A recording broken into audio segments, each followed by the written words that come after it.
Voilà, donc nous allons partager sur le thème suivant, donc l'Éternel, le Dieu qui ramène les cœurs. L'Éternel, le Dieu qui ramène les cœurs. Alléluia. Je méditais la parole il y a 2 jours et le Seigneur m'a touché puissamment dans sa parole et il m'a poussé vraiment à vous partager ce thème. Le Seigneur met l'accent beaucoup sur le retour des cœurs vers lui. Il met vraiment l'accent parce que ces temps-ci, c'est ce que je reçois énormément. Et comme je vous le dis assez souvent, j'aime me laisser conduire par le Seigneur. J'aime pas programmer, dire je vais prêcher ça, prêcher ça. Voilà, c'est mieux de recevoir des instructions du Seigneur, de l'inspiration. Et voilà, le Seigneur veut vraiment nous interpeller pendant ce temps de confinement. Et je crois que ce message, voilà, encore une fois, va nous rappeler un certain nombre de choses. Donc d'où le thème, hein, le Dieu qui ramène les cœurs. Alléluia, vous allez comprendre tout à l'heure. Nous allons partir dans 1 Roi au chapitre 18. 1 Roi au chapitre 18. Et nous lirons à partir du verset 20. Voilà, nous allons partir dans l'histoire d'Akab. Vous qui connaissez Akab, qui était un roi à l'époque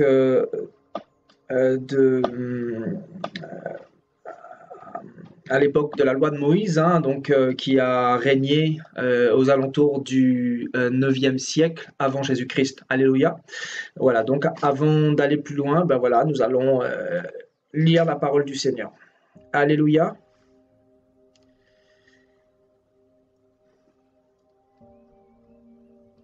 Voilà, partagez le direct.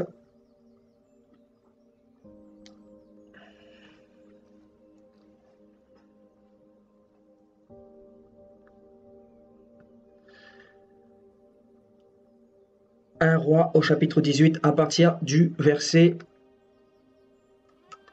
20.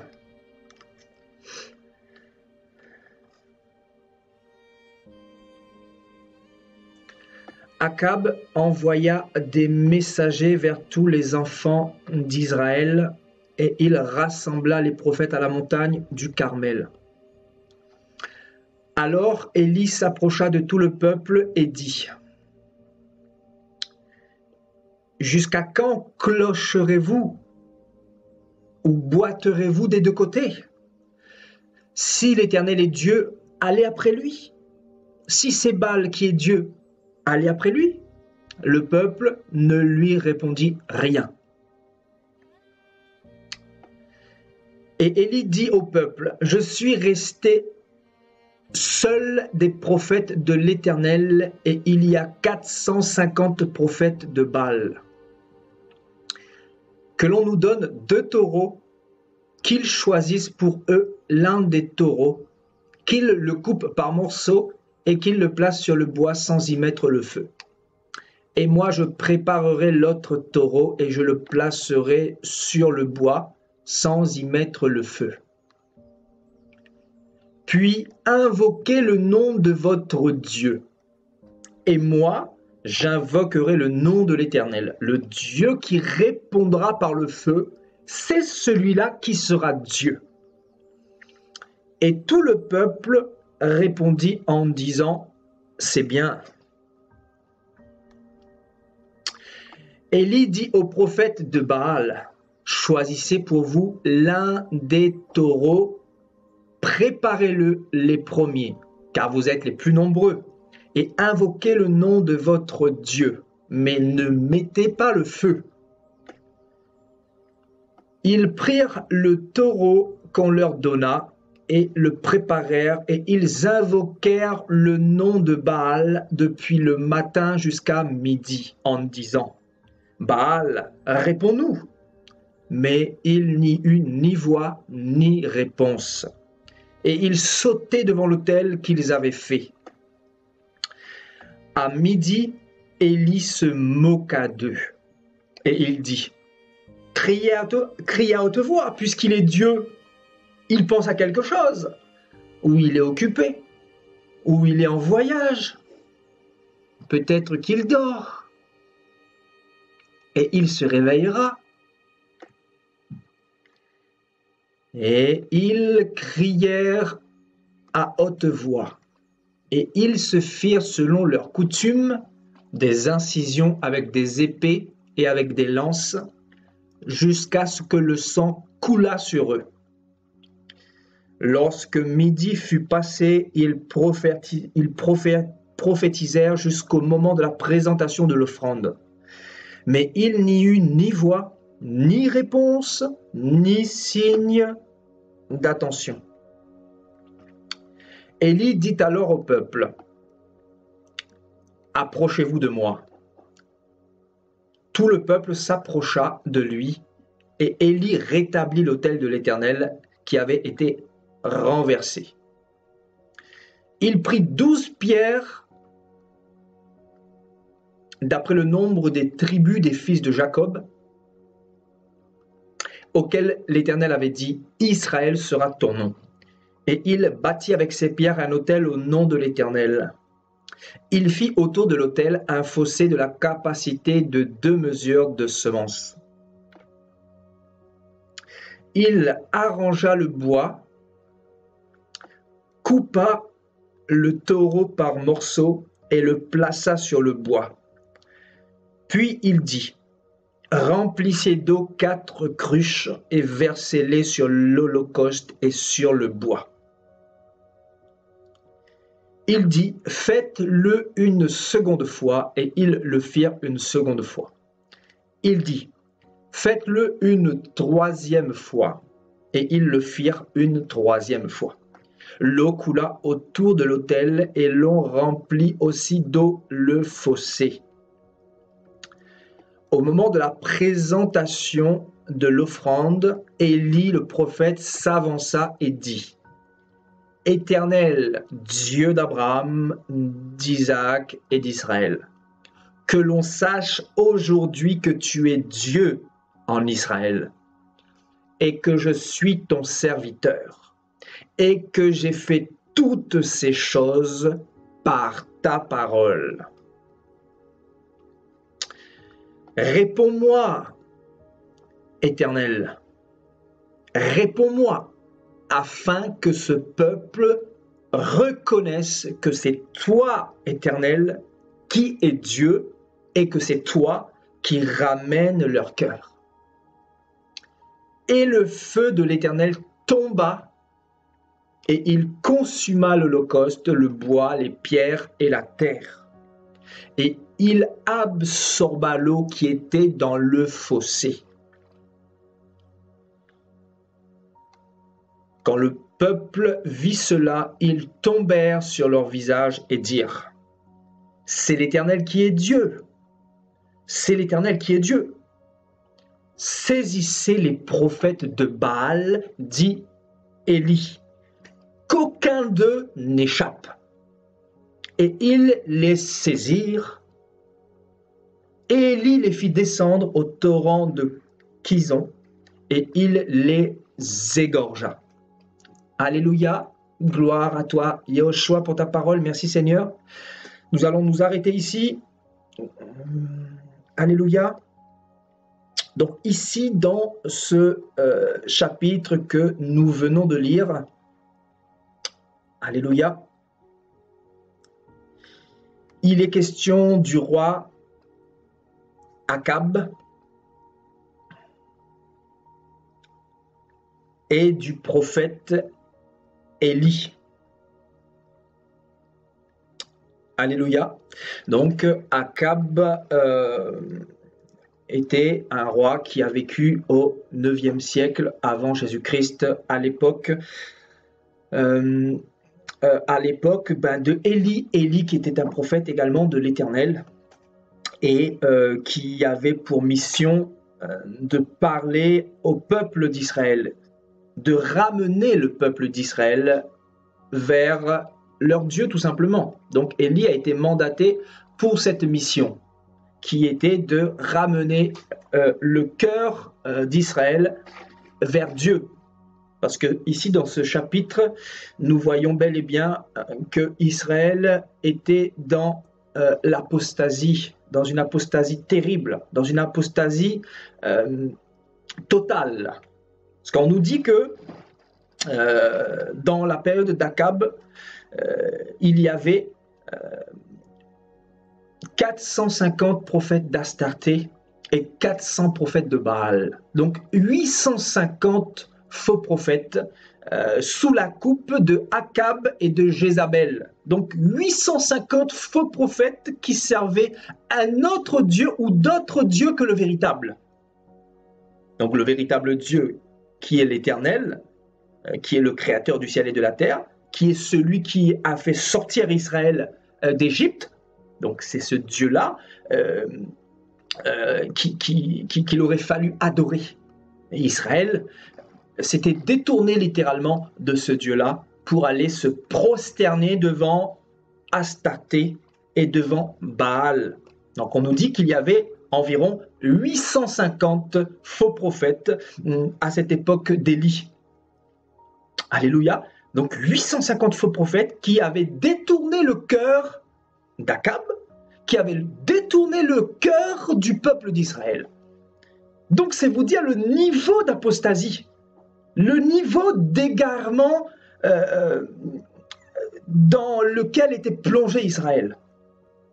Et Élie ira même jusqu'à se plaindre et il va dire « Seigneur, ils ont tué tous tes prophètes, c'est-à-dire les véritables prophètes de Dieu. » Jézabel avait effectivement fait périr tous les prophètes de l'Éternel. Et Élie ira jusqu'à se plaindre devant Dieu, il dira « Mais Seigneur, ils ont tué tous tes prophètes véritables, tous ceux qui parlaient en ton nom. Et moi, Élie, je suis resté le seul, et ils veulent m'ôter la vie. Akab et tous les faux prophètes veulent m'ôter la vie, parce que je parle en ton nom. Parce que j'ai reçu ce mandat de ta part pour ramener ton peuple. Donc, ma tête est réclamée par tout Israël. » Donc, avant d'aller plus loin, il est important de comprendre cette apostasie. C'est quoi l'apostasie? L'apostasie, c'est le fait que le peuple se détourne de Dieu. Le peuple se détourne des lois et des commandements de Dieu. Que le peuple se détourne des ordonnances du Seigneur. Le peuple s'était effectivement détourné de la loi de Moïse. Le peuple s'était effectivement corrompu en s'agenouillant devant Baal, en embrassant Astarté, en participant à des cultes idolâtres, à des cultes impies, à des cultes qui appartenaient aux autres nations. Donc Dieu ne leur avait pas destiné cette idolâtrie-là. Parce qu'Israël était un peuple à part. Israël était un peuple consacré. Israël était un peuple choisi par Dieu. Israël était un peuple sanctifié par la parole de Dieu. Israël était un peuple qui avait la connaissance. Et on nous apprend que tout Israël va être corrompu, contaminé par la semence de Baal, du dieu Baal et du dieu Astarté. Et on nous dit qu'il n'y avait pas que 1 ou 2 ou 10 ou 20 faux prophètes, mais il y en a eu 850. Donc c'est vous dire le niveau de confusion, le niveau d'égarement d'Israël. Et donc Israël était attentive, cette nation était attentive aux prêches de ces 850 faux prophètes. La Bible dit que la foi vient de ce que l'on entend. Et ce que l'on entend vient ou de la parole de Dieu ou de la parole de Satan. Donc ces faux prophètes-là n'étaient pas du Seigneur. Donc ils ont été mandatés par le diable pour séduire Israël, pour contaminer Israël, pour conduire Israël dans l'apostasie. Et l'apostasie, c'est le fait de s'éloigner du véritable Dieu. C'est de participer à des choses qui n'honorent pas Dieu. C'est de se fléchir ses genoux devant d'autres dieux que le véritable.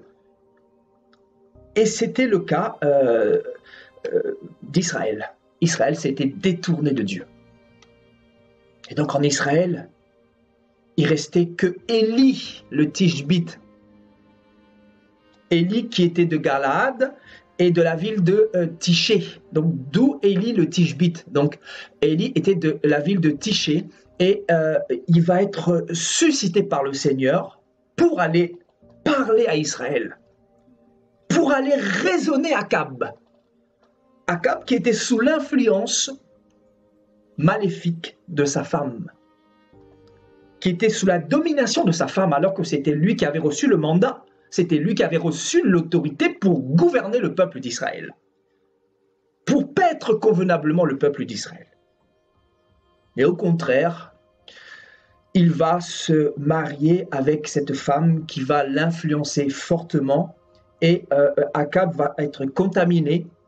Et c'est ainsi que la succession, une succession de faux prophètes va envahir le palais d'Akab et de Jézabel. On nous dit que 850 faux prophètes mangeaient à la table de Jézabel. Vous voyez, Akab peut être représentatif de la chrétienté d'aujourd'hui. Vous comprenez? Akab peut représenter la chrétienté de 2020. Et on nous dit que dans le palais d'Akab et de Jézabel, il y avait 850 faux prophètes qui se congratulaient. 850 faux prophètes qui se tapaient sur l'épaule, qui s'encourageaient à prêcher le mensonge, qui s'autoproclamaient, voyez, prophètes de l'Éternel, qui disaient même que ainsi parle l'Éternel. Voilà, ils avaient ça dans leur bouche, mais Dieu ne les avait pas appelés. Parce que si on voit un petit peu plus loin dans d'autres chapitres, il y en a un qui dira ainsi parle l'Éternel, alors que c'était un faux prophète. Voyez. Donc allons même jusqu'à utiliser cette supercherie pour séduire. Mais il s'avérait qu'ils étaient des prophètes de Baal et d'Astarté. Vous voyez donc, Akab qui peut représenter la religion, la chrétienté en 2020, et sous cette coupe de la chrétienté, il y avait 850 faux prophètes. Et 850 faux prophètes qui influençaient Akab dans le mauvais sens, dans la mauvaise direction, qui influençait par conséquent le peuple d'Israël. Le peuple d'Israël qui entendait des choses, mais qui n'avaient rien à voir avec les ordonnances que l'Éternel Yahweh a données, que le véritable Dieu a données. Donc ils étaient dans la confusion, ils étaient dans le désordre, ils étaient dans la paganisation, ils étaient dans l'idolâtrie, et ils étaient par conséquent sous la colère de Dieu.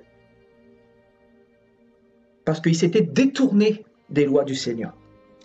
Mais le Seigneur, dans son amour, que va-t-il faire? Le Seigneur aimait Israël. Le but du Seigneur n'a jamais été de détruire l'homme. Non.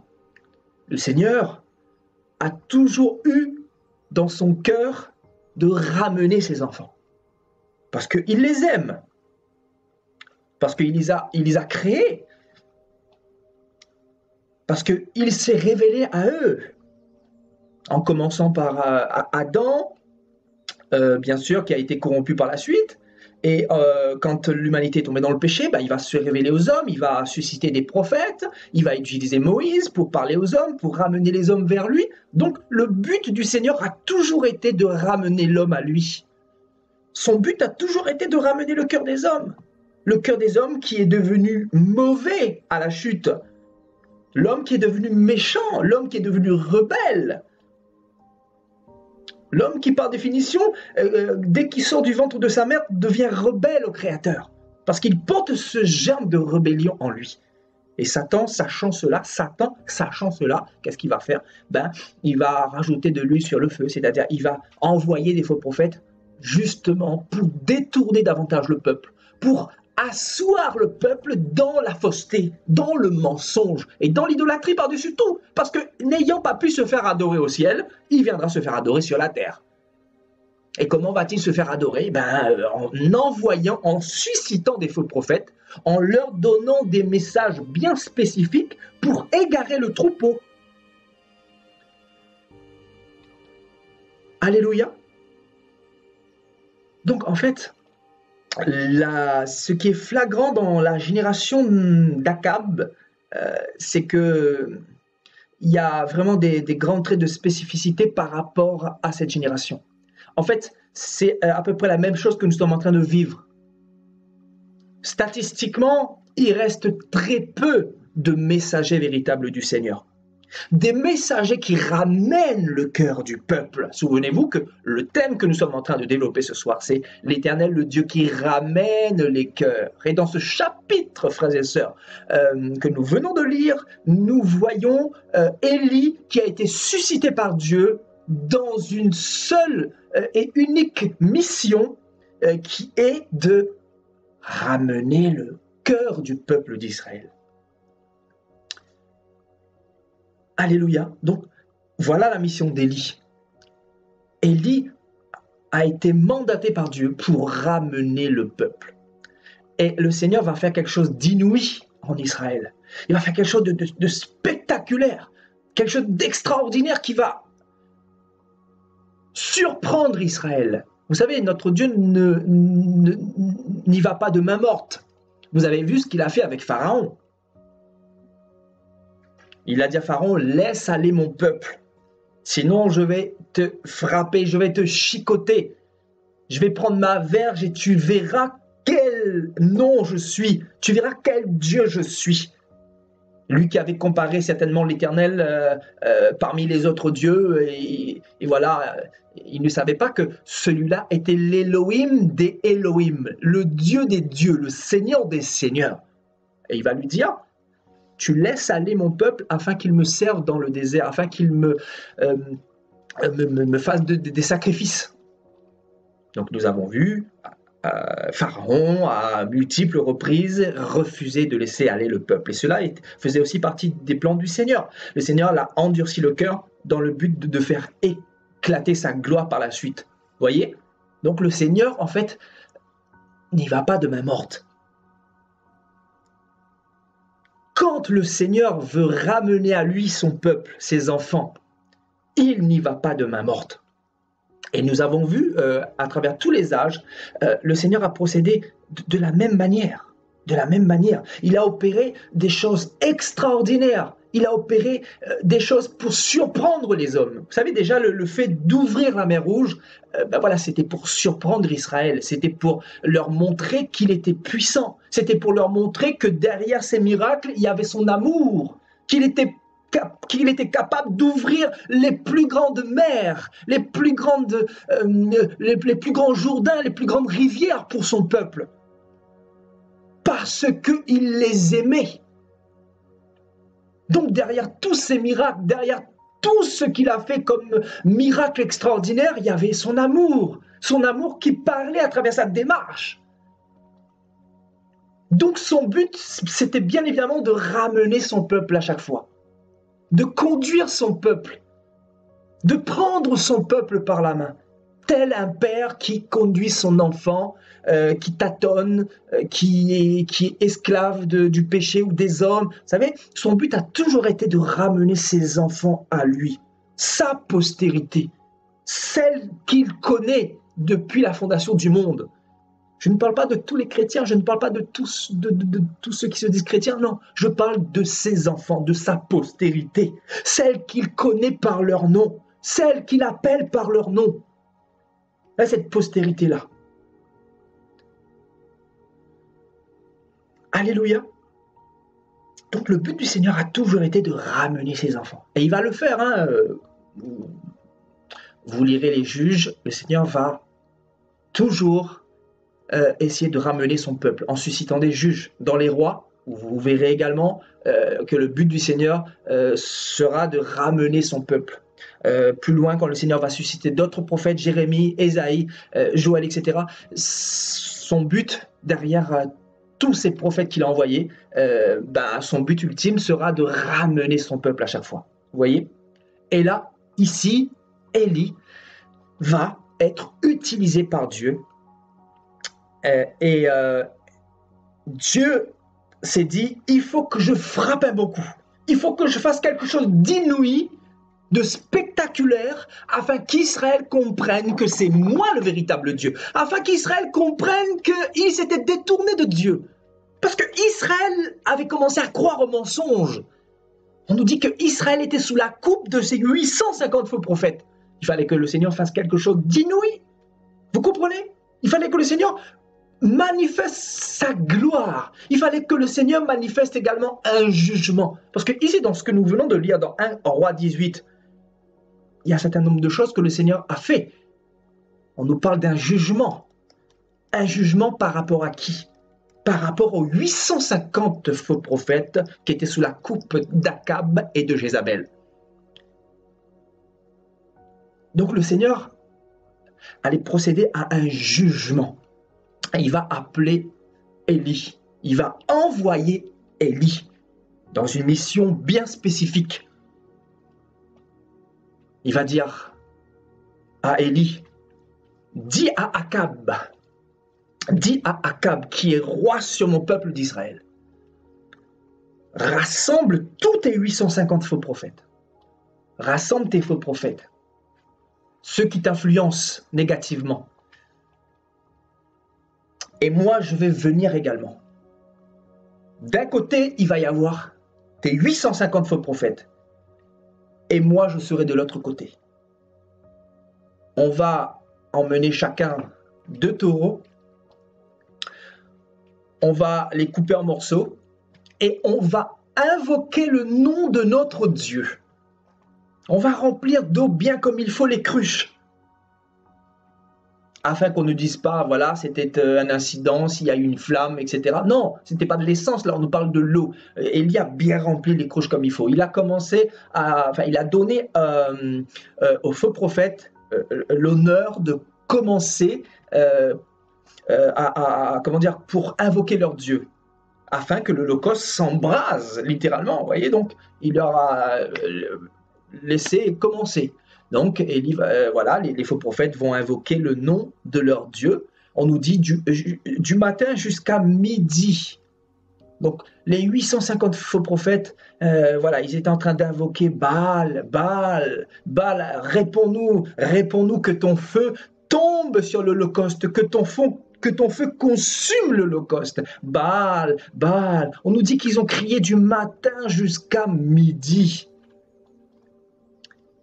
Et on nous dit également qu'il n'y eut ni voix. On nous dit qu'il y a eu un silence total, c'est-à-dire Baal ne s'est pas manifesté.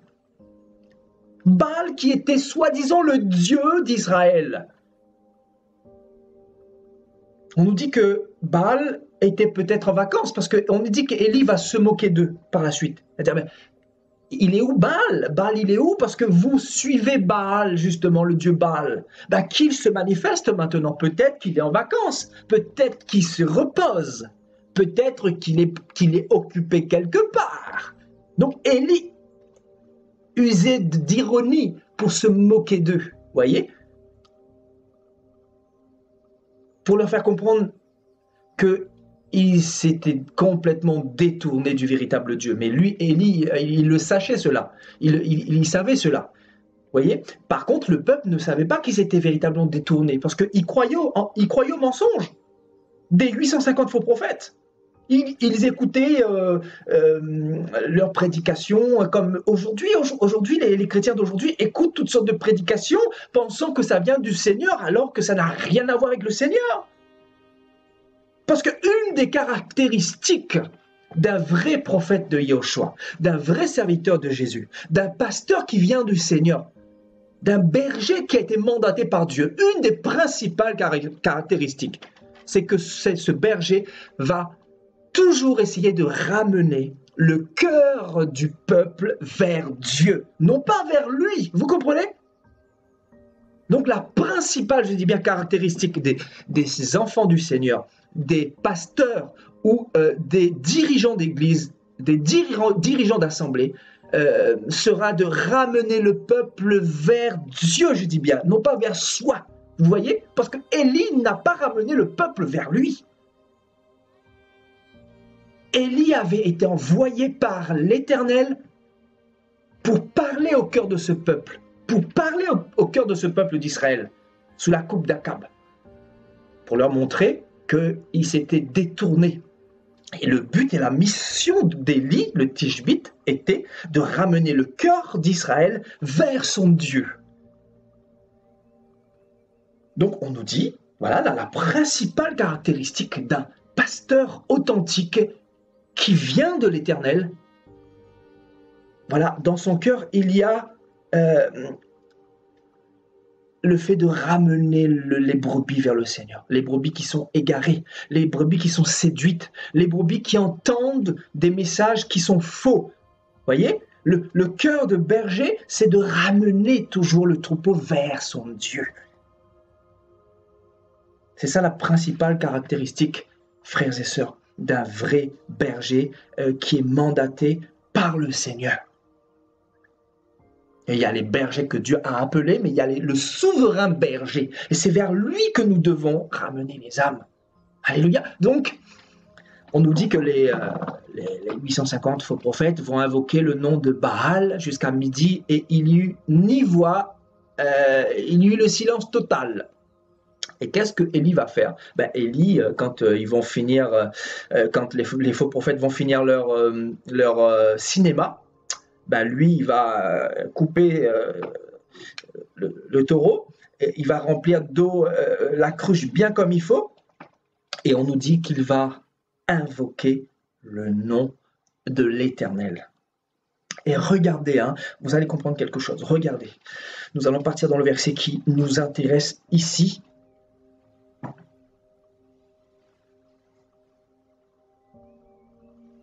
Voilà, on va partir dans le verset 36.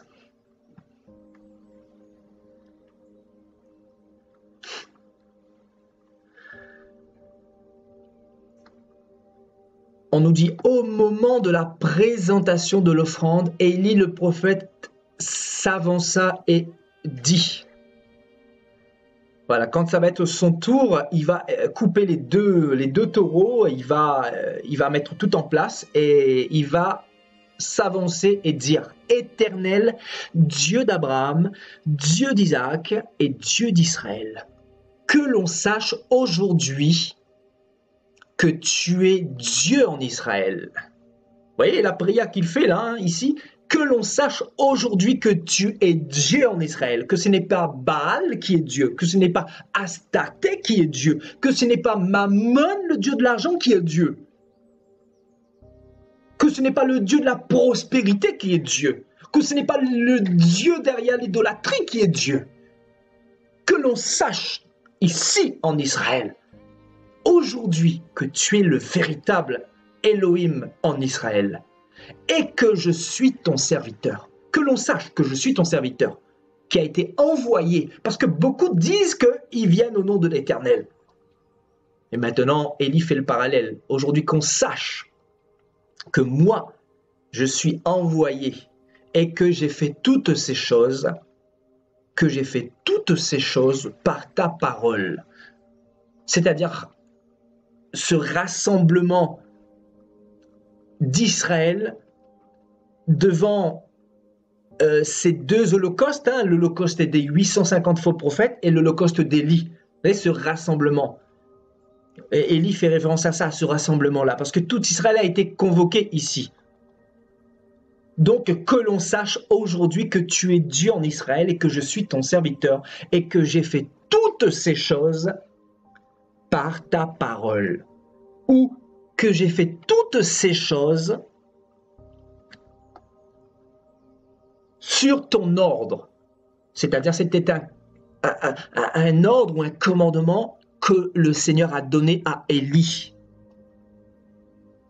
C'était une mission que Élie avait reçue. Élie ne s'est pas levé un matin pour dire, voilà, je vais rassembler les 850 faux prophètes sous la coupe d'Akab et de Jézabel.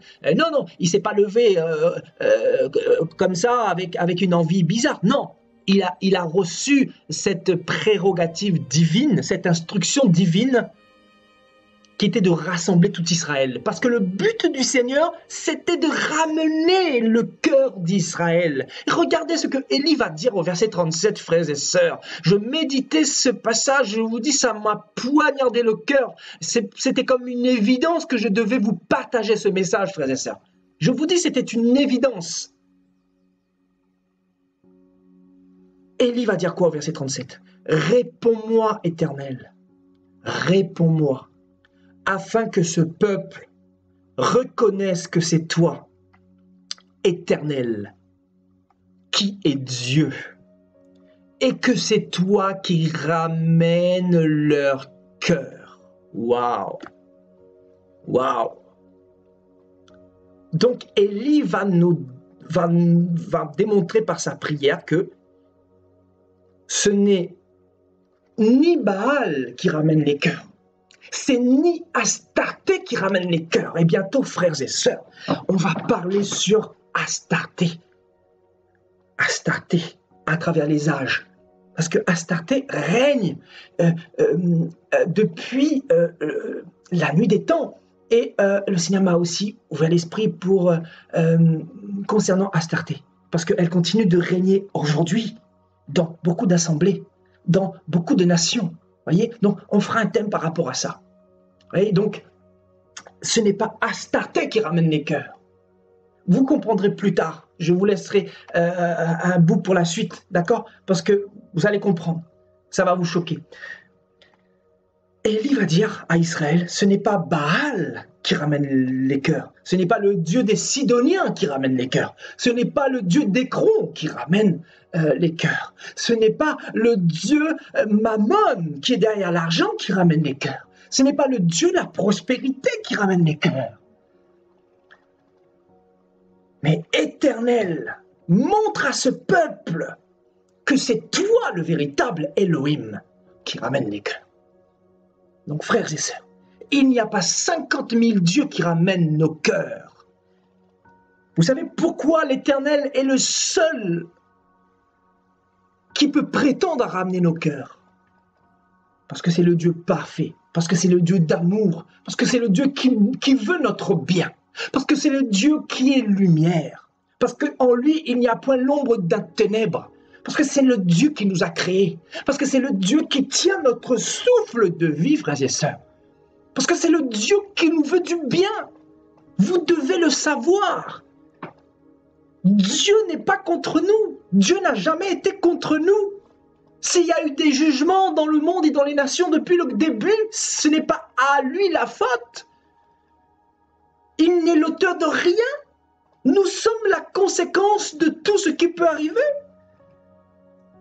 Vous voyez donc, Élie va dire au peuple d'Israël, à travers sa prière, il va dire, Seigneur, réponds à la demande, à la requête que je te fais, qui est de consumer l'Holocauste, qui a été rempli d'eau. Élie a fait remplir la cruche d'eau 3 fois, pour que la cruche soit bien imbibée, pour qu'Israël puisse comprendre la puissance de Dieu, pour qu'Israël puisse être ébloui, pour qu'Israël puisse comprendre qu'il s'était corrompu et il s'était détourné du véritable Dieu. Donc, Dieu voulait frapper un grand coup. Parce que souvent, frères et sœurs, le peuple a besoin d'une claque. Je vous dis, le peuple a besoin de prendre des claques pour comprendre. Et c'est ce que nous sommes en train de vivre. Regardez la grande claque que les églises ont pris aujourd'hui. Vous voyez, je fais le parallèle. Vous comprenez un peu l'esprit, ce qu'il veut nous enseigner? Vous voyez la grande claque que nous avons pris aujourd'hui? Quand je dis l'église, la chrétienté d'Akab. Laissez-moi parler. Aïe, aïe, aïe, aïe, aïe, aïe. Laissez-moi parler. La chrétienté d'Akab. Vous voyez, Akab qui représente la chrétienté de 2020. Et sous sa coupe, 850 faux prophètes qui contaminent, qui influencent négativement, qui conduit le peuple à la ruine, qui conduit le peuple à la destruction, qui dépouille sans cesse le peuple. Les 850 faux prophètes qui ont pour mission de détruire le peuple, d'induire le peuple en erreur, de dépouiller le peuple, de prêcher pour de l'argent. Les choses n'ont pas changé, nous dit Ecclésiaste. Les choses n'ont pas changé.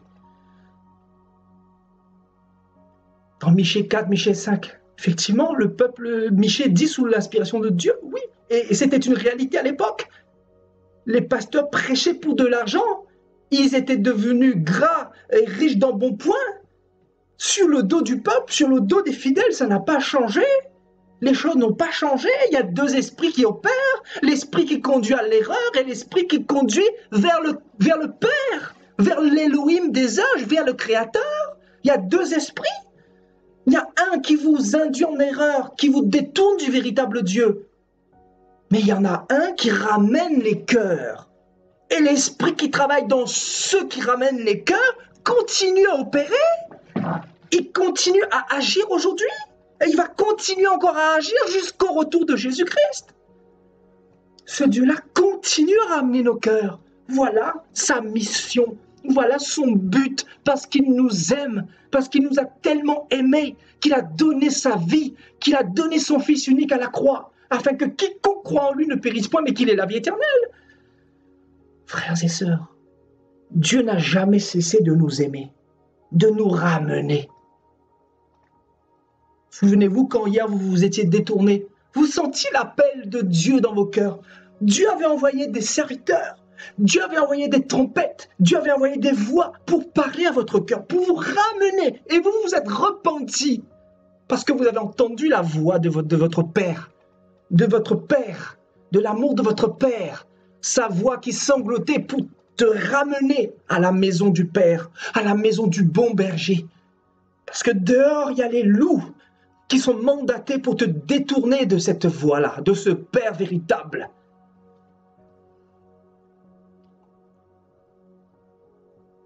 Donc vers qui devons-nous nous tourner? On nous dit que le Dieu d'Israël, c'est le seul qui ramène les cœurs. C'est le seul. Et ce Dieu-là va frapper un grand coup. Il va frapper un grand coup. Je vous dis, Élie va demander... Voilà, Élie va remplir la cruche bien comme il faut, jusqu'à ce que ça déborde. On nous dit que par l'action prophétique qu'il a faite, il a mis 12 pierres dans cet holocauste.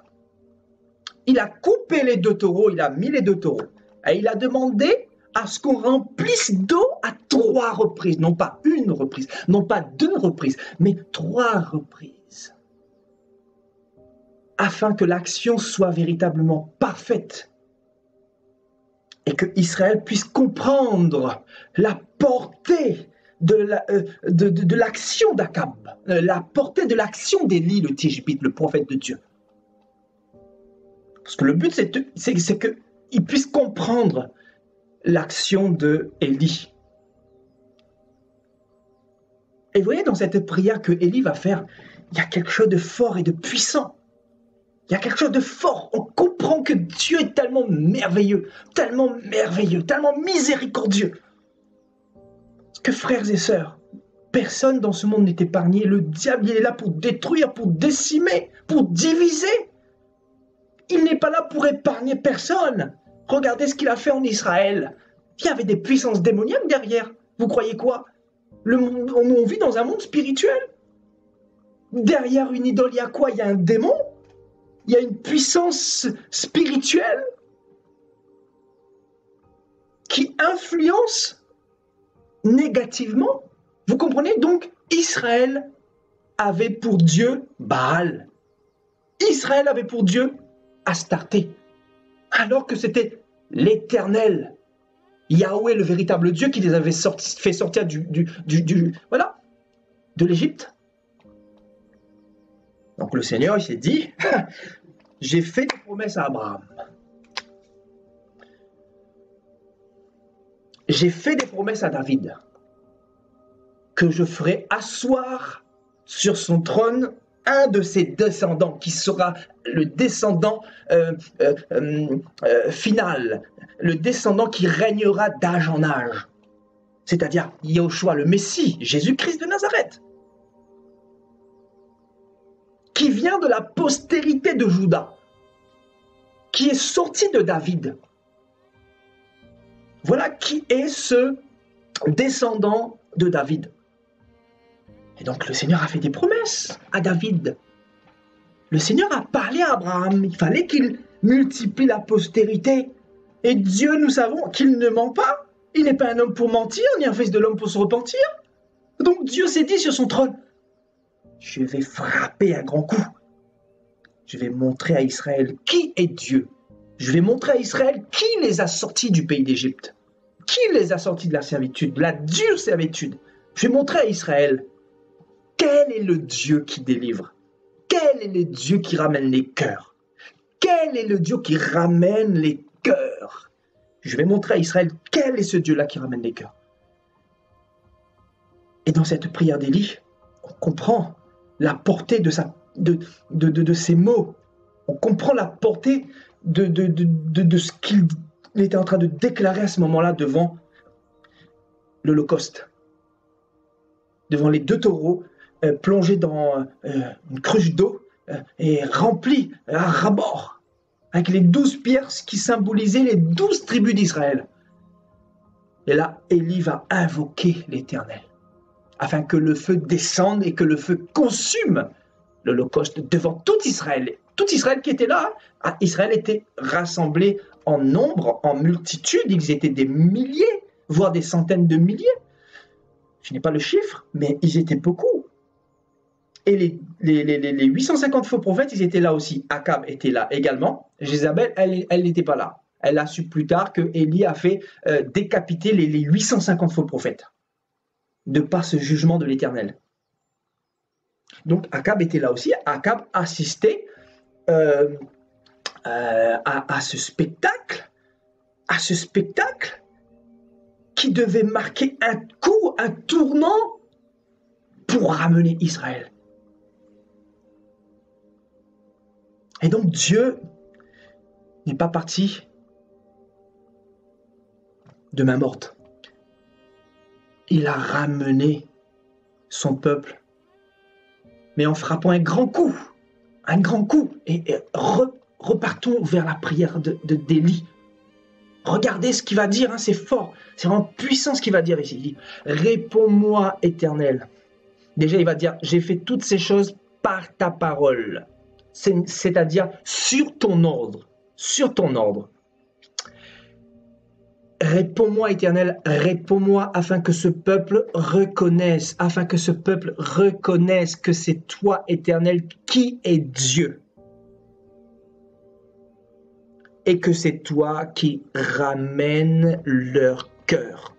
Et le verset 38 nous dit, et le feu de l'Éternel tomba, et il consuma l'Holocauste, le bois, les pierres, et la terre, parce qu'il y avait de la terre aussi, il y avait des pierres, il y avait du bois dedans, il y avait les 2 taureaux coupés en morceaux, et il y avait aussi de l'eau, vous voyez, donc, et le feu de l'Éternel absorba l'eau qui était dans le fossé.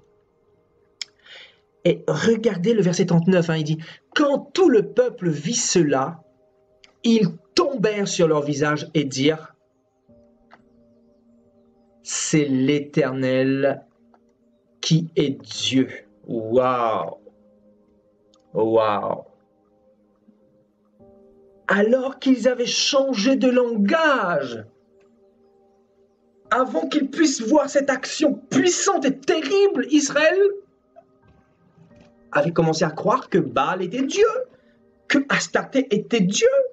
Regardez dans la religion hindoue, le panthéon de divinités que cette religion possède. Nous avons Kali, nous avons Shiva, nous avons toutes sortes de dieux avec des trompes d'éléphants, en forme d'animaux. Vous comprenez? Donc, pour les hindous, il y a plusieurs dieux et tous ces dieux-là mènent au véritable Dieu. Pour eux, en fait, il n'y a pas de véritable Dieu, mais il y a plusieurs dieux. Et tous ces véritables dieux sont des dieux créateurs, sont des dieux voilà, qu'ils doivent adorer. Vous voyez? Donc, Israël avait commencé à croire à ce mensonge de Satan, qui vous dit que tous les dieux sont des dieux, tous les prophètes de ce monde sont des envoyés du même Dieu. Ah oui, le Dieu qui est derrière l'Église catholique, c'est le même Dieu d'Israël. Le Dieu qui se trouve derrière les protestants, c'est le même Dieu de la Bible. Le Dieu des évangéliques de 2020, c'est le même Dieu de la Bible. Ce Dieu-là qui vous prêche l'argent, qui vous prêche les bénédictions, qui vous demande de l'argent pour recevoir des bénédictions, pour recevoir le mariage, pour recevoir des enfants, pour recevoir le travail, pour recevoir des postes clés, pour recevoir des millions, de l'argent, des bénédictions, selon les hommes.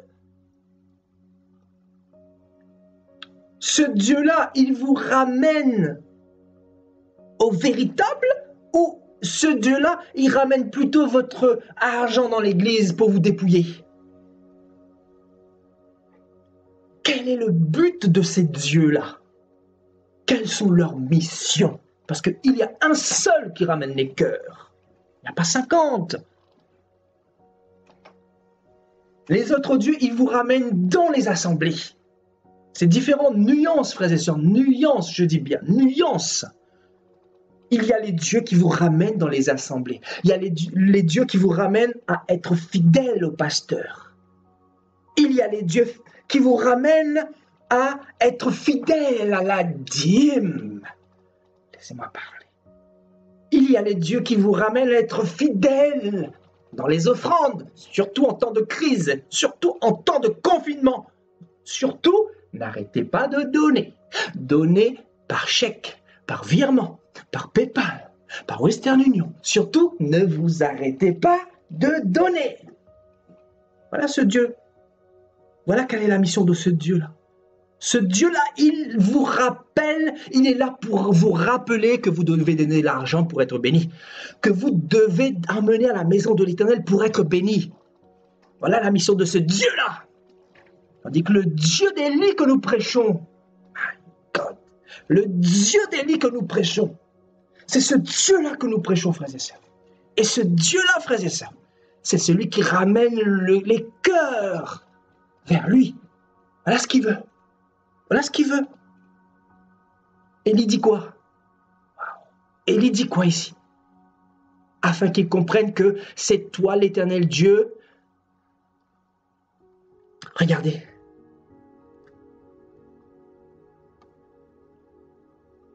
Afin que c'est toi, afin que ce peuple reconnaisse que c'est toi, Éternel, qui est Dieu, et c'est toi qui ramène leur argent.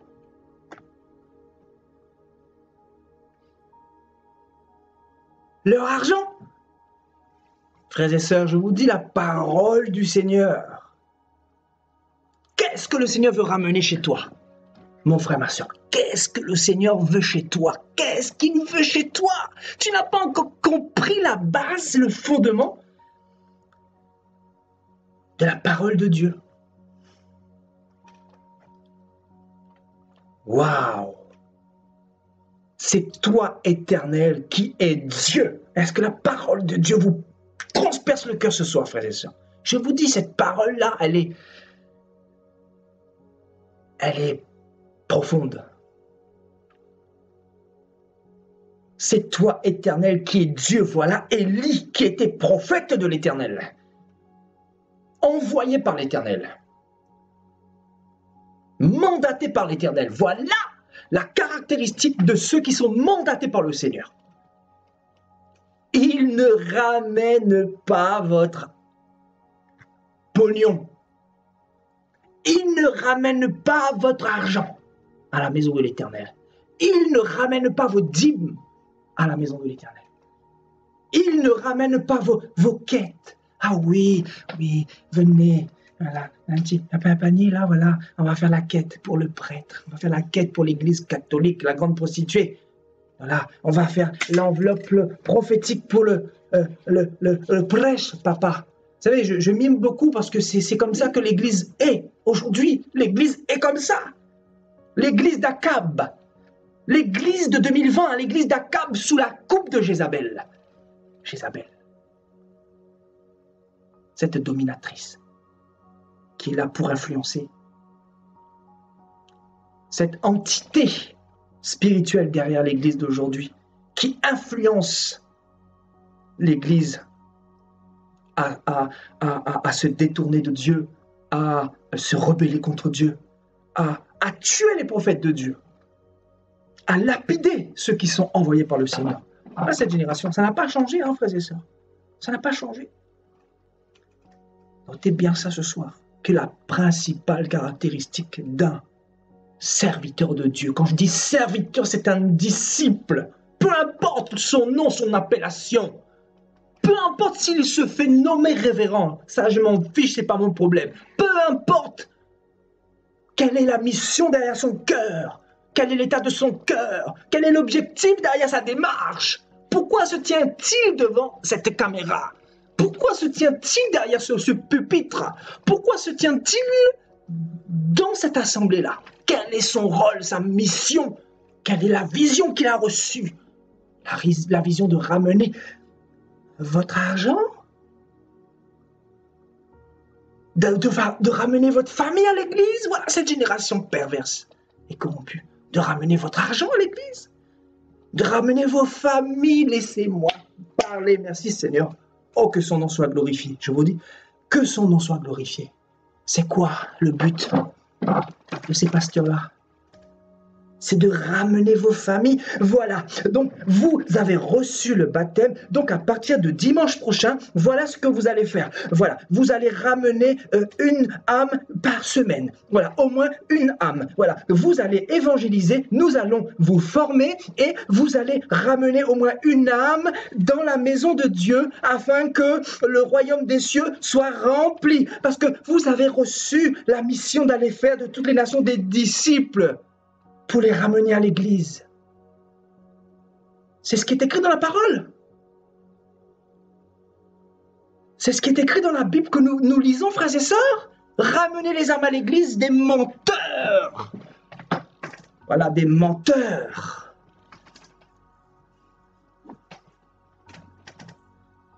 Voilà, des faux prophètes sous la coupe d'Akab. Akab qui représente la chrétienté de 2020. Voilà.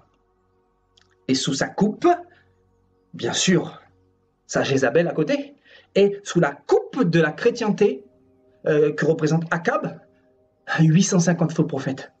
Et là, ils sont là pour vous donner des messages, pour ramener vos porte-monnaies, pour ramener vos âmes dans leurs assemblées, non pas dans le royaume de Dieu, non pas vos cœurs vers le Père.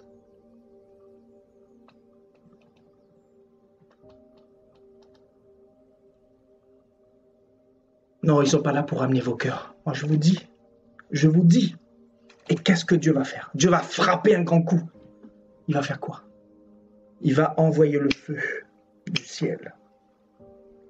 L'Holocauste consumé, il y avait de la terre dedans en quantité énorme, il y avait de l'eau en quantité énorme, il y avait les 12 pierres qui symbolisaient les 12 tribus d'Israël, il y avait du bois à l'intérieur, il y avait les 2 taureaux bien costauds comme il faut.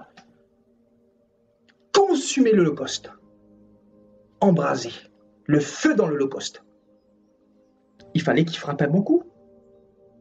Les 850 faux prophètes ont invoqué Baal du matin jusqu'à midi, on nous dit, jusqu'à ce que le soleil se pointe en plein milieu.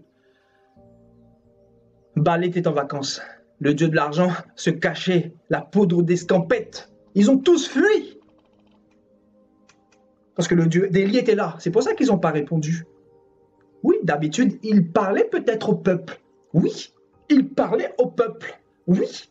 Pourquoi il parlait au peuple? Parce que le véritable Dieu n'était pas là. Merci Saint-Esprit pour ta révélation. Parce que le véritable Dieu n'était pas là. Mais quand le véritable Dieu est là, je vous dis, tout genou fléchira.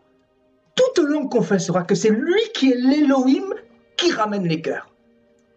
Ce n'est ni Baal qui ramène les cœurs. Ce n'est ni Astarté qui ramène les cœurs. Ce n'est ni Maman Marie qui ramène les cœurs. Ce n'est ni Joseph, ni Saint-Antoine de Padoue, ni Saint-Expédie qui ramène les cœurs. Ce n'est pas Shiva qui ramène les cœurs.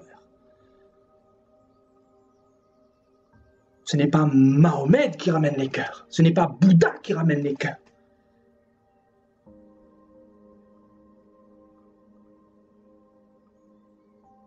C'est qui ramène les cœurs? Mammon, le dieu de l'argent? Depuis toutes ces années, je vous dis, les yeux du peuple de Dieu vont s'ouvrir. Les yeux du peuple de Dieu vont s'ouvrir.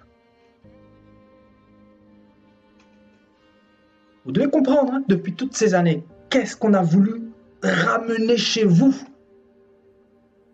Qu'est-ce qui les ont intéressés chez vous? Quand je dis ils, ce sont les faux prophètes. Ou les prophètes que vous dites vos bergers, que vous dites votre père spirituel, que vous dites vos prophètes des nations. Que vous ont-ils prophétisé? Que vous ont-ils apporté? Que sont-ils venus chercher chez vous? Nous étions tous sous les jougs d'une manière ou d'une autre d'un faux prophète ou d'un faux serviteur. Oui, nous sommes nés dans ce monde, le Seigneur nous a pris par sa grâce, parce que le Seigneur nous a ramenés. Le Seigneur a pris notre cœur, je vous dis, il a ramené à lui. Hier, ça fait des années qu'on est sorti des systèmes. Et aujourd'hui, qu'est-ce que le Seigneur est en train de faire? Il a cassé, il a frappé, il a fermé tout. Voilà ce qui se passe en ce moment. A fermé toutes les assemblées. Et qu'y a-t-il derrière cette action-là? Qu'y a-t-il derrière cette action-là, me direz-vous? Est-ce que ce qui se passe ne vous ébranle-t-il pas? Est-ce que ça ne vous choque pas? Vous ne comprenez pas qu'est-ce qui se passe derrière? Le Seigneur, quand il se lève, ce n'est pas pour agir à demi, à moitié. Là, le Seigneur s'est levé pour frapper un grand coup. Quand je dis frapper, oui, il y a le jugement, bien sûr, mais je ne parle pas de jugement derrière. Comprenez bien mon langage. C'est pour frapper les cœurs, frapper les consciences, interpeller.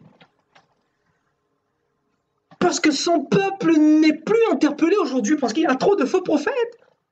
Il y a trop de faux serviteurs. Il y a trop de faux messages. Il y a trop de faux messagers. Il y a trop de faux bergers, de faux prophètes dans la bergerie. Il est obligé de frapper un grand coup, comme il a fait sous la génération d'Akab. Comme il a fait sous la génération d'Akab. Qu'est-ce qu'il va faire sous la génération d'Akab? Il va faire une chose inouïe à travers Élie.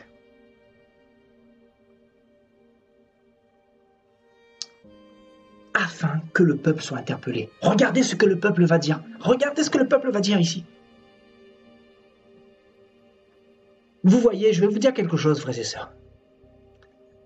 Le peuple va dire, voilà, quand le peuple vit cela, ils tombèrent sur leur visage et dire, c'est l'Éternel qui est Dieu, c'est l'Éternel qui est Dieu. Ils vont le répéter 2 fois. Ils vont le répéter 2 fois. Que vous faut-il pour comprendre que c'est l'Éternel qui est Dieu? Il vous faut quoi? Il vous faut quoi?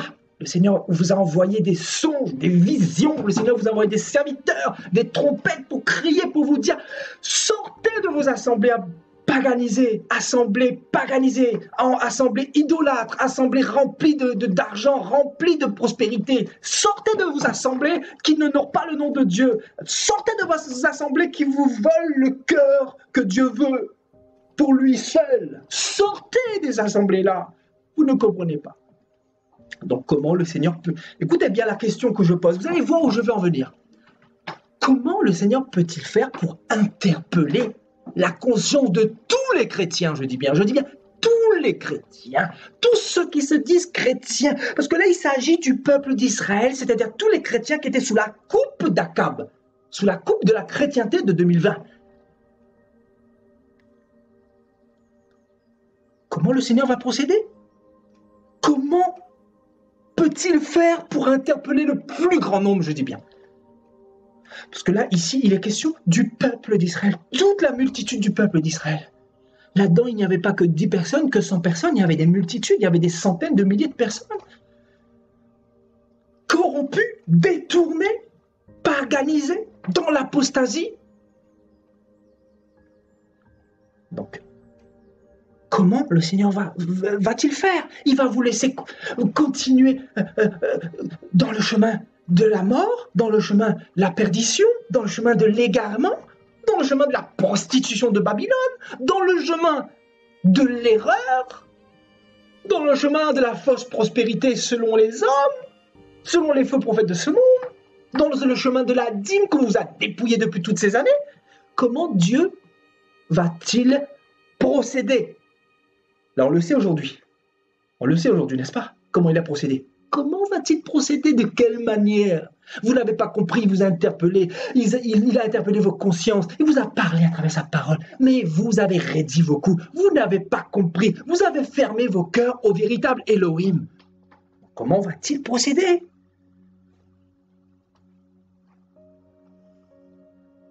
Comment va-t-il procéder? Comment va-t-il faire pour frapper un grand coup? Pour que tu puisses avoir dans ta bouche le langage suivant, c'est l'Éternel qui est Dieu. Regardez, c'est l'Éternel qui est Dieu. C'est l'Éternel qui est Dieu. Comment va-t-il faire? C'est marrant quand même, Israël qui adorait Baal, Israël qui adorait Astarté, Israël qui avait renié Dieu, l'Éternel. Israël qui avait renié son Dieu, qu'il avait fait sortir du pays d'Égypte. Vous voyez où je vais en venir, frères et sœurs?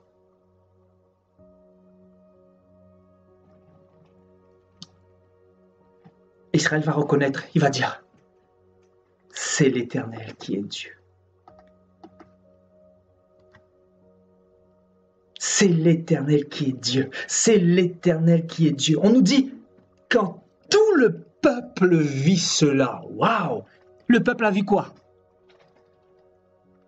Qu'est-ce que le peuple a vu? Le peuple a vu quoi? Toutes les églises du monde fermées. Pratiquement. Qu'est-ce que le peuple a vu?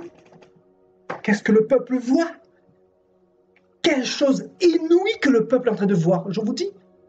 Quelle chose inouïe qui nous a choqués tous que le peuple est en train de voir.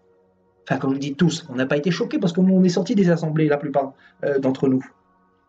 Mais pour ceux qui y sont, pour ceux qui ont mis leur cœur, pour ceux qui ont dirigé leur cœur vers les assemblées, vers les pasteurs, vers les bishops, vers les prêtres, vers les monseigneurs. Où avez-vous dirigé votre cœur?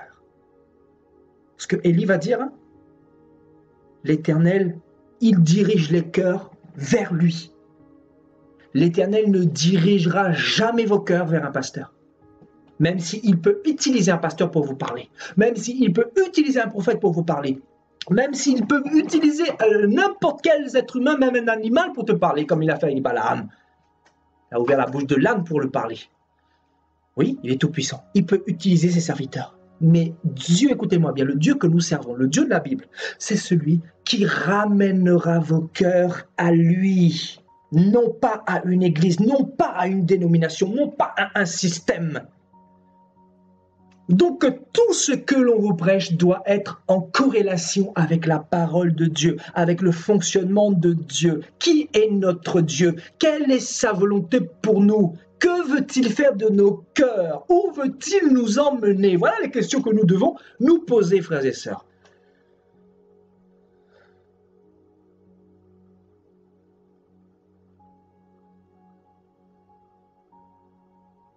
Alléluia, c'est lui qui ramène nos cœurs.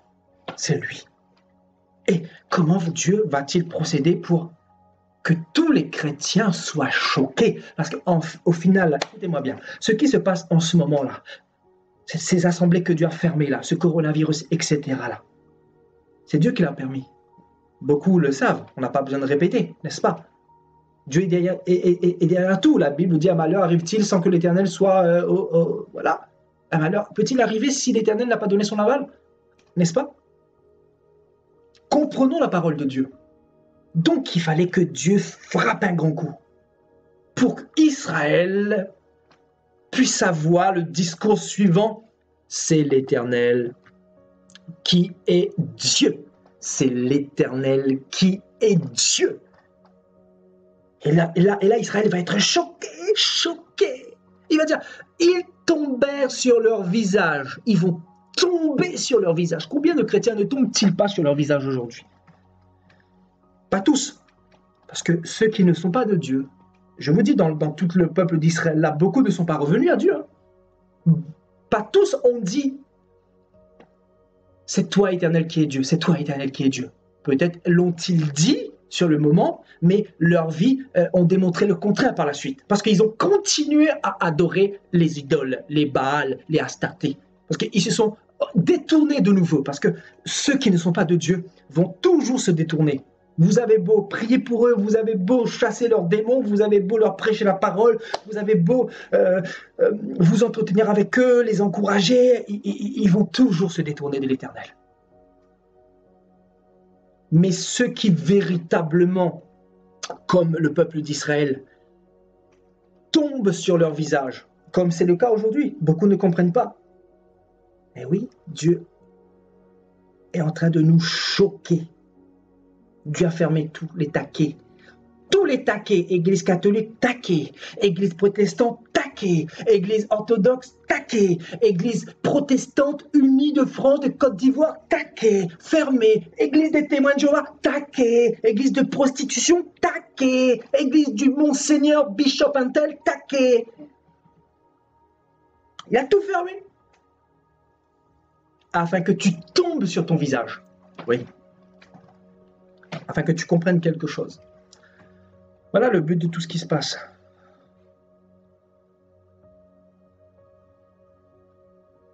Voilà pourquoi nous sommes en train de vivre ces choses-là.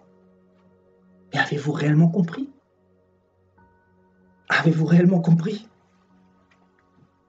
On le saura dans 1 mois, dans 2 mois, dans 3 mois. Quel va être votre comportement quand tous les prophètes vont revenir, les faux prophètes bien sûr, quand les faux prophètes vont revenir pour vous dire, voilà, pour vous prêcher toutes sortes de messages. Frères et sœurs, faites attention à vos oreilles. Je ne sais pas qu'est-ce que...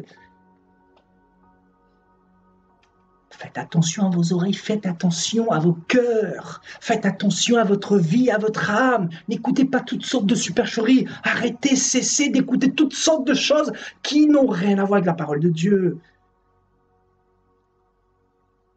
J'ai dit l'autre jour, la chose que vous devez demander à Dieu, c'est le discernement. Le discernement. Israël n'avait plus le discernement. Israël n'avait plus le discernement. Israël s'était détourné de Dieu. Au point d'être choqué quand Dieu va faire descendre le feu sur l'holocauste d'Élie. Israël va être choqué. Pourtant, Dieu avait fait pire auparavant. Il avait ouvert la mer Rouge, il avait ouvert le Jourdain, il avait fait tomber de la manne dans le désert, il avait permis que le rocher d'Horeb soit frappé pour que les Israélites puissent boire de l'eau. Il avait fait beaucoup de miracles.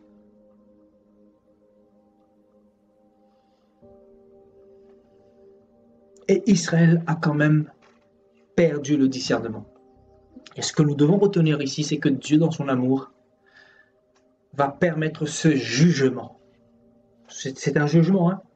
On nous dit, écoutez-moi bien, vous qui nous parlez du petit Jésus catholique, là, on va toujours ramener la parole. Je mets l'accent dessus, le petit Jésus catholique, le petit Jésus des protestants qui est gentil. Lui, il veut votre argent, l'église, le petit Jésus derrière l'église protestante et évangélique. Lui, ce qu'il veut, c'est plus votre argent.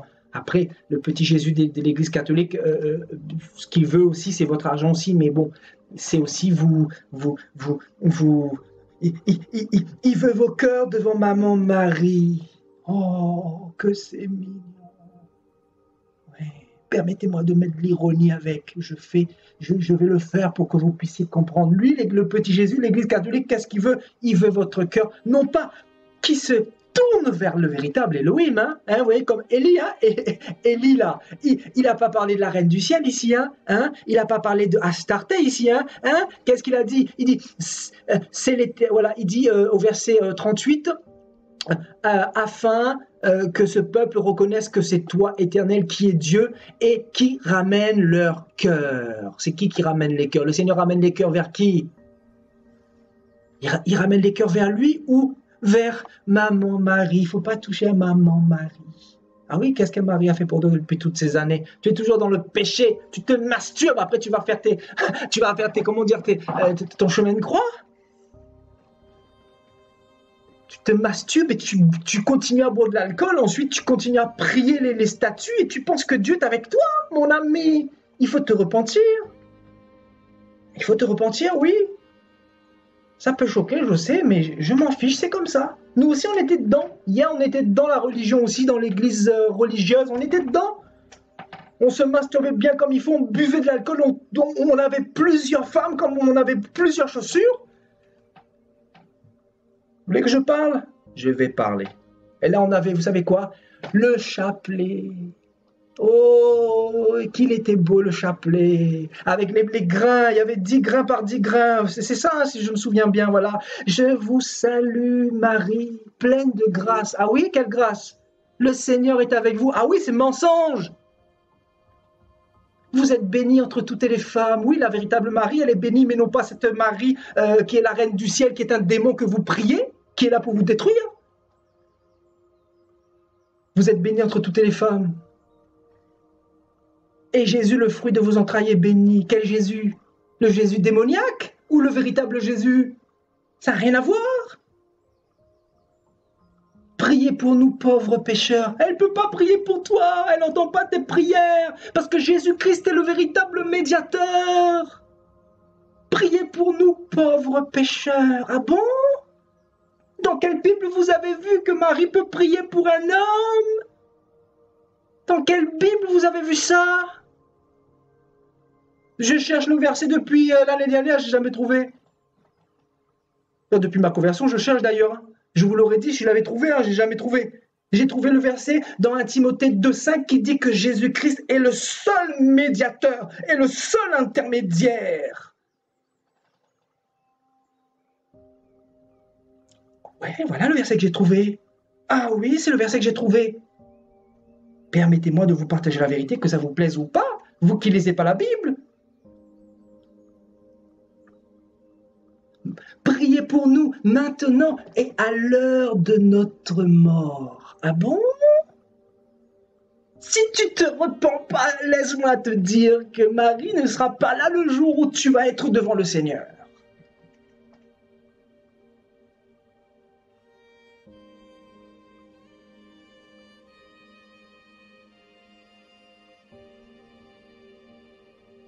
Elle ne sera pas là. Je te dis, Marie même va parler contre toi. Te dire, au jour du jugement, Marie sera là. Marie va dire, je n'ai rien à faire, je n'ai rien à voir avec ce monsieur-là, je n'ai jamais dit de prier pour moi. Et elle va te le dire. Et là, le Seigneur va, je suis obligé de m'y mettre, permettez-moi. C'est avec tout mon cœur et tout mon amour que je le fais. Mais là, le Seigneur va vérifier dans sa parole. Hein. Je vois déjà sur son trône très élevé. Voilà, le Seigneur de gloire, Yahushua. Là, il va vérifier un peu. Ah bon, donc tu as prié Marie, c'est ça? Bon, ben, on va voir si... C'est où? Jean, tu peux me dire si... Matthieu, tu peux me dire si dans ton évangile, peut-être j'ai raté quelque chose? Marie, toi qu'on a adoré sur la terre, peux-tu me dire vraiment si vraiment tu es une co-rédemptrice? Une médiatrice?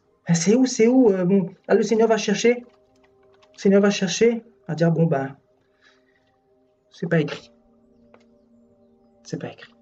Ah bon ben, va dans le feu avec le diable et avec ses anges. Va dans le feu qui a été préparé pour les démons et pour ses anges. Voilà, parce que c'est pas écrit. C'est pas écrit.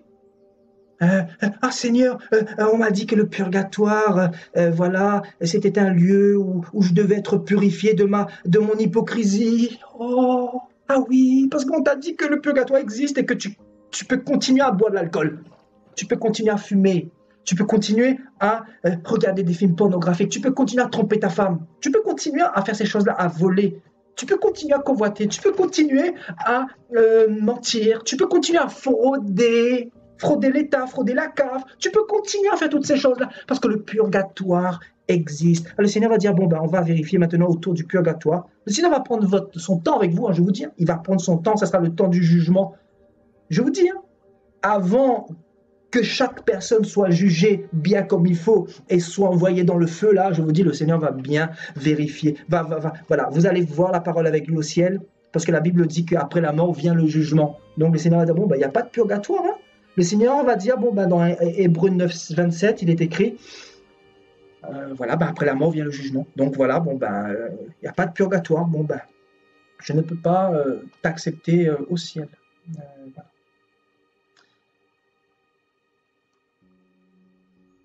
Vous comprenez?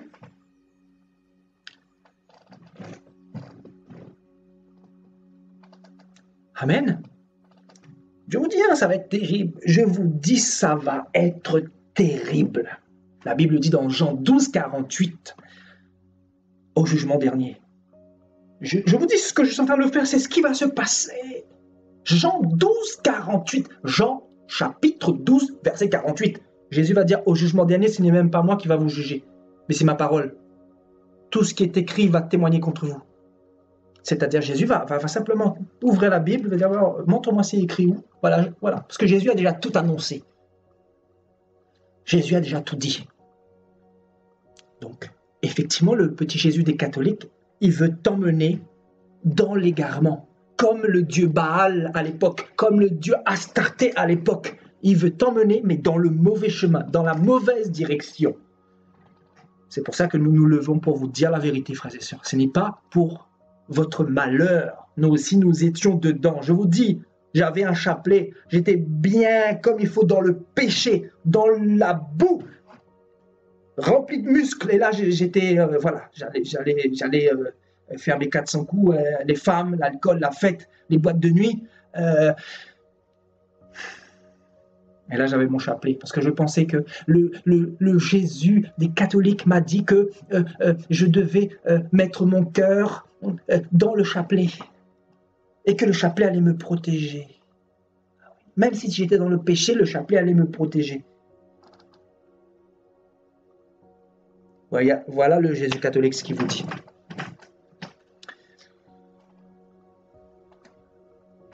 Le Jésus catholique, il veut ramener ton cœur à prier les morts. Il te dit, tu peux prier les morts, il n'y a pas de problème. Les morts vont entendre tes prières, les morts vont même t'exaucer, les morts vont être purifiés par ta prière, etc. Le Jésus catholique, là, il te dit, tu peux te faire baptiser avec un petit peu d'eau sur la tête. Voilà, tu peux faire comme tous les catholiques, parce que c'est la tradition. Suis les hommes plutôt que Dieu. Voilà le Jésus catholique, il veut emmener ton cœur dans des doctrines qui n'ont rien à voir avec la parole de Dieu. Tandis que le véritable Jésus, il va ramener ton cœur vers lui, vers sa parole, parce qu'il est la parole. Et sa parole dit que tu dois te faire baptiser dans l'eau, par immersion. Dans l'eau. Non pas avec un petit peu d'eau sur la tête. Ouais, le véritable Jésus, lui, il veut te ramener dans le véritable.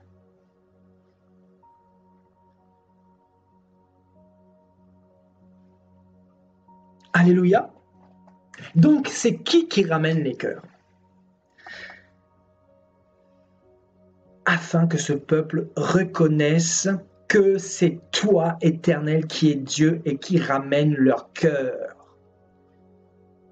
Dieu, ce qu'il veut ramener, c'est nos cœurs. Ce n'est pas nos apparences. Ce n'est pas notre temple bien habillé tous les dimanches. Je vous dis, hein, c'est ce que nous voyons aujourd'hui. Hein, parce que le Dieu qui est derrière la chrétienté de 2020, il veut quoi? Il veut changer vos apparences. Il ne veut pas ramener vos cœurs vers Dieu, mais il veut changer vos apparences, voyez, alors que le cœur est toujours mauvais, le cœur est toujours hypocrite, le cœur est toujours pas transformé, voyez.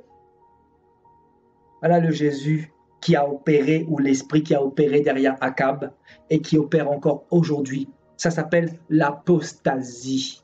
On a déjà parlé là-dessus. On a déjà fait des thèmes là-dessus, l'apostasie. Vous pourrez revoir des vidéos sur YouTube si vous voulez. Vous tapez apostasie. Et sur ma page même, j'en ai fait.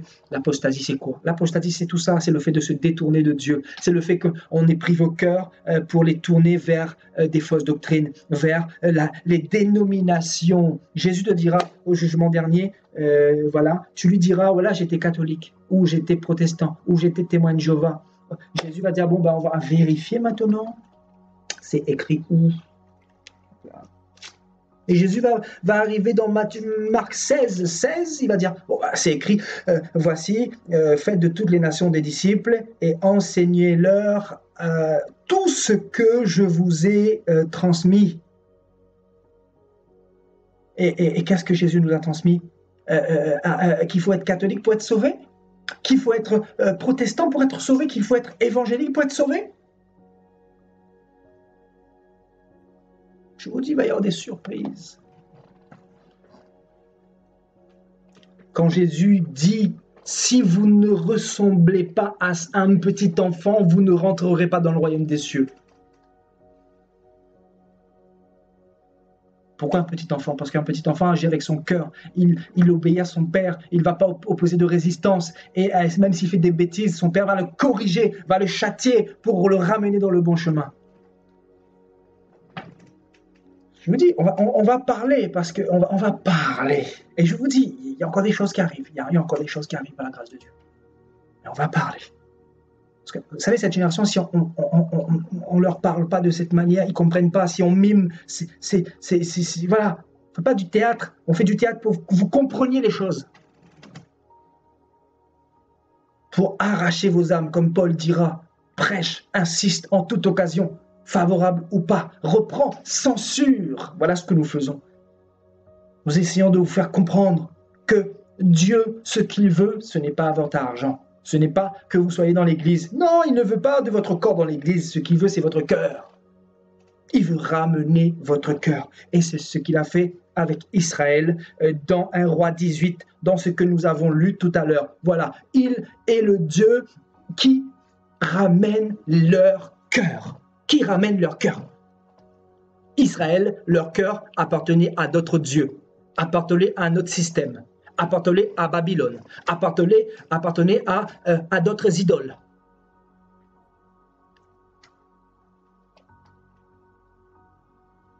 Vous voyez?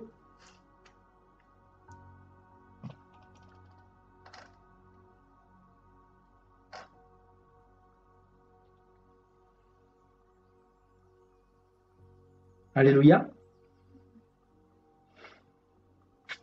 Donc, écoutez-moi bien, je vous dis, on va parler. On va parler. Jésus a dit, la vérité vous affranchira. On va parler. Et on nous dit quoi? Petit Jésus des catholiques. Regardez. Regardez le sort de tous les faux prophètes. De tous les faux prophètes. Il dit, saisissez les prophètes de Baal et leur dit Élie, qu'aucun d'eux n'échappe. Et ils les saisirent, Élie les fit descendre au torrent de Kison et il les égorgea. Et il les égorgea.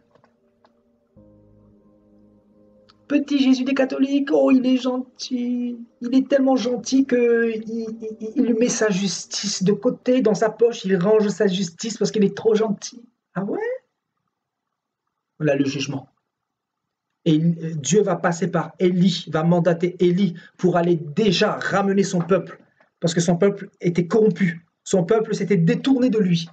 Et il va utiliser Élie dans un deuxième temps. Déjà, la première chose, c'est ramener le cœur de ses enfants. Donc, dans tout ce que vous voyez en ce moment, ce qui est en train de se passer à travers ce confinement, à travers toutes ces églises fermées, qu'est-ce que Dieu fait? Dieu ramène les cœurs. Et encore une fois, il a frappé un grand coup pour vous faire comprendre, parce que vous avez eu la résistance, la tradition, la culture, vous avez été enracinés, on vous a mis de la colle super glue sur vos fesses pour ne plus que vous sortiez sur ces chaises-là. Dieu, il s'est dit, moi je suis, celui qui enlève toutes les super glues. Je suis le Tout-Puissant. Voilà. Je vais couper la super glue sous vos fesses. Je vais vous arracher de là, de force. Eh oui, c'est ce qui se passe.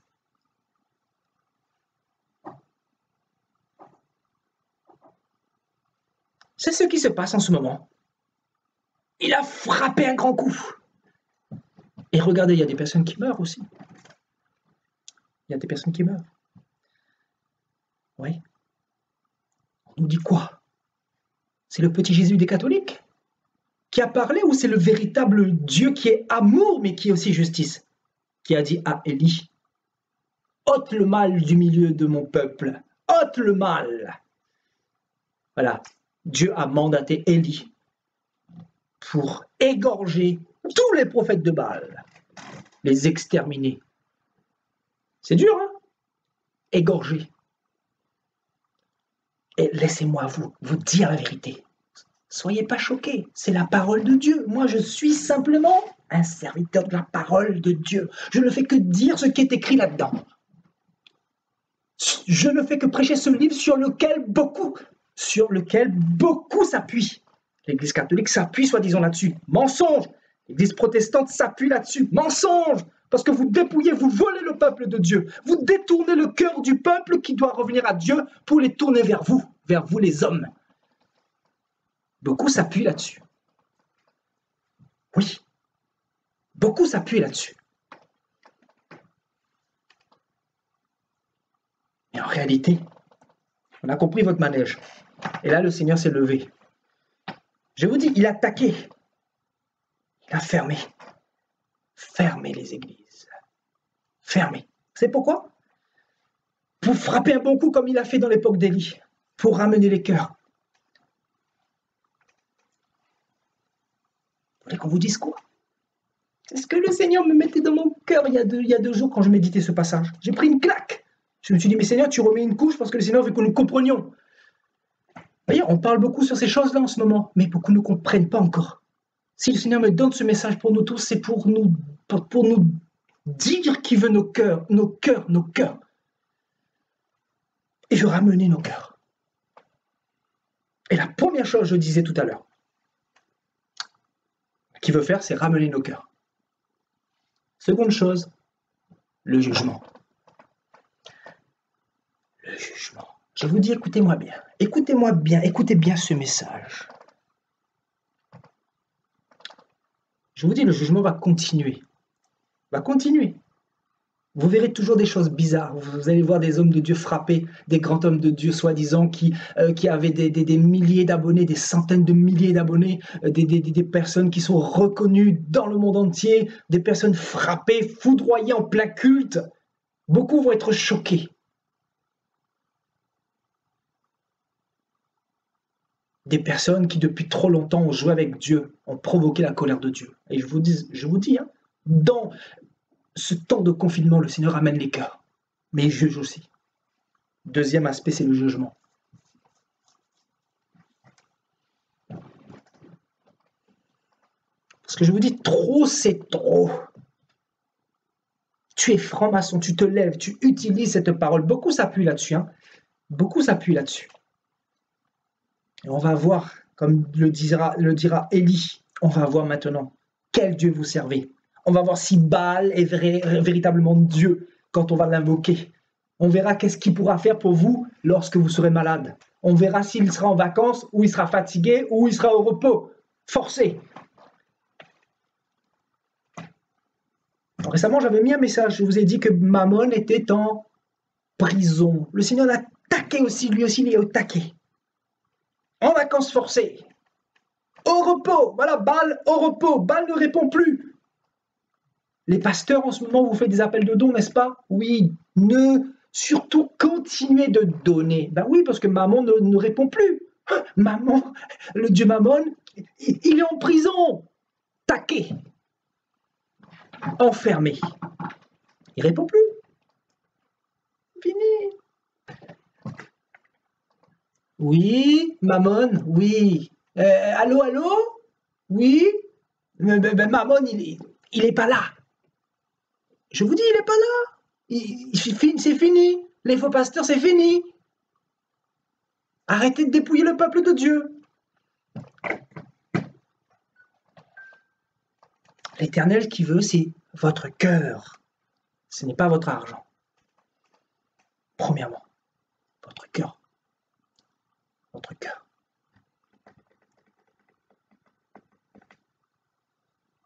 Donc voilà, hein, on est en 2020, on est le 7 avril. Et voilà.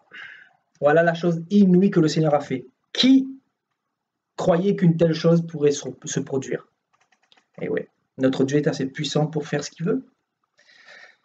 Qui aurait cru qu'une telle chose serait possible? Si on m'avait dit l'année dernière que les assemblées allaient être fermées comme aujourd'hui, là, je n'aurais pas cru. Je me dis, mais Seigneur, comment? On serait creusé la tête pour se dire, mais de quelle manière, Seigneur? Et là, le Seigneur montre que c'est lui qui est Dieu.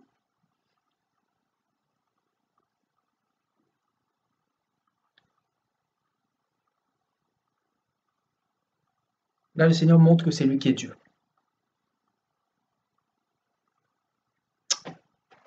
Alléluia.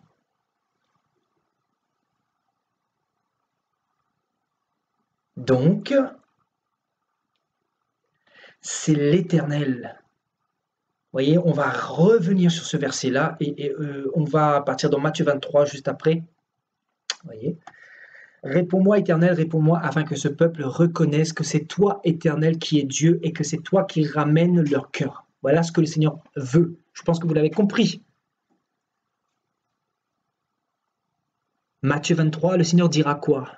Regardez. Vous savez, tout à l'heure, le Seigneur, le Saint-Esprit me parlait de ce verset-là. C'était une évidence. Le Seigneur me disait, Matthieu 23, et on va le lire ensemble. Matthieu 23 au verset 37.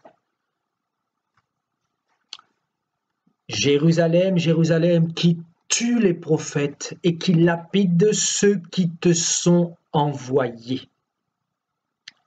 Combien de fois ai-je voulu rassembler tes enfants? Combien de fois ai-je voulu rassembler tes enfants comme une poule rassemble ses poussins sous ses ailes? Mais vous n'avez pas voulu, vous ne l'avez pas voulu. Et le verset 38 nous dit, « Voici votre maison vous sera laissée déserte, car je vous le dis, vous ne me verrez plus désormais jusqu'à ce que vous disiez, béni soit celui qui vient au nom du Seigneur. » Voilà ce que le Seigneur dira à Israël quand il est venu il y a 2000 ans. Bien plus tard, après le 9e siècle, hein, bien sûr, hein, au temps d'Akab, en l'an 0, il va venir, hein, parce que Israël a rejeté sa parole. Israël s'est détourné de sa parole, littéralement. Et le Seigneur leur dira, Jérusalem, Jérusalem, vous qui tuez les prophètes et qui lapidez ceux qui vous sont envoyés. Et le Seigneur va dire quoi? Combien de fois ai-je voulu rassembler tes enfants? Le Seigneur, qu'est-ce qu'il veut? Il veut rassembler. Et quand on nous parle de rassembler, on parle de quoi? On parle de ramener les cœurs. Jésus rassemble dans la paix, dans l'unité, basée sur sa parole. Je ne vous parle pas de ces rassemblements charnels dans l'apostasie, dans l'idolâtrie, dans le paganisme, dans les idoles. Je ne parle pas de ce rassemblement-là. Jésus ici nous donne un message très prophétique. Il parle du rassemblement des véritables enfants. Vous comprenez? Les véritables enfants. Voilà ce que le Seigneur est en train de faire en ce moment. Rassembler ces véritables enfants. Est-ce que nous le voulons ou pas? Le Seigneur dira à Israël, mais vous ne l'avez pas voulu. Combien de fois ai-je voulu rassembler Israël comme une poule rassemble ses poussins sous ses ailes? Vous ne l'avez pas voulu. Le Seigneur a utilisé beaucoup de prophètes. Il a utilisé Moïse, il a utilisé Élie, que nous venons de lire dans 1 Roi 18. Il a utilisé Jérémie, prophète Jérémie, il a utilisé Daniel, il a utilisé le prophète Ézéchiel. Il a utilisé beaucoup de prophètes pour ramener à chaque fois son peuple, pour rassembler son peuple, Et ne cherchez pas le peuple de Dieu, vous ne le trouverez pas. Le peuple de Dieu, ce sont ceux qui s'appuient sur sa parole. Ce sont ceux qui sont rebelles. Je ne dis pas rebelles selon le monde, rebelles par rapport à l'apostasie. Ce sont ceux qui refusent d'embrasser Baal. Ce sont ceux qui refusent de participer à des cultes idolâtres. Ce sont ceux qui refusent de marcher dans la compromission, dans le péché volontaire. Ce sont ceux qui refusent de mentir volontairement, délibérément. Ce sont ceux qui refusent de marcher dans l'évangile de la promiscuité. Ce sont ceux qui refusent de marcher dans l'évangile de la prospérité. Ce sont ceux qui refusent d'écouter tous ces prêches nauséabondes qu'on nous donne aujourd'hui en 2020, qui n'auraient rien à voir avec le ciel, rien à voir avec le véritable Jésus, rien à voir avec le Dieu qui rassemble ses enfants, de celui qui rassemble les cœurs, de celui qui arrache dans les assemblées pour les conduire vers lui.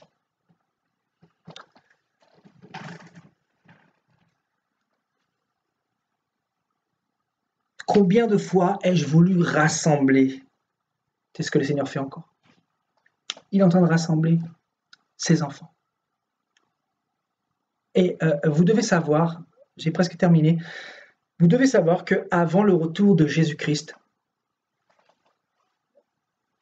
le Seigneur va rassembler ses enfants. Écoutez bien ce message. Avant le retour de Jésus,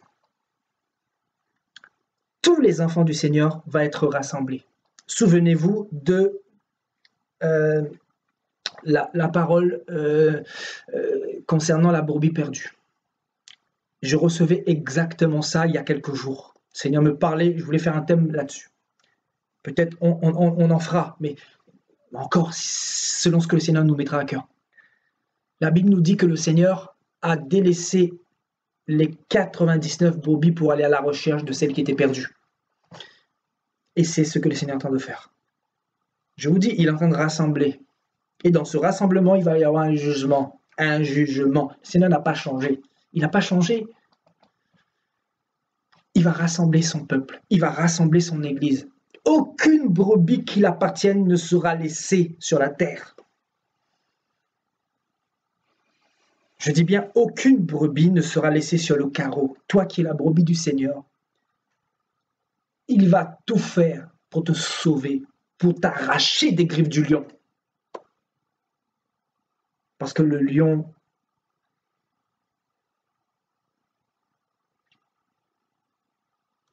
vous avez capturé depuis des années. Babylone, vous avez capturé depuis des années. Je vous dis, hein, voilà, on a mis de la super glue sur vos fesses pour que vous ne quittiez plus les assemblées. Pour vous voler, vous dépouiller, pour vous faire acheter leurs coffrets de prostitution, pour les nourrir, les engraisser, pour leur propre gloire personnelle. Mais Élie va dire quelque chose.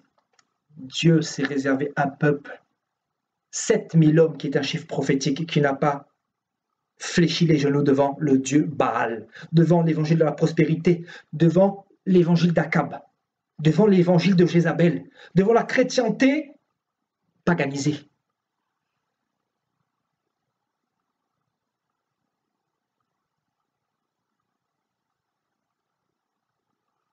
Alléluia.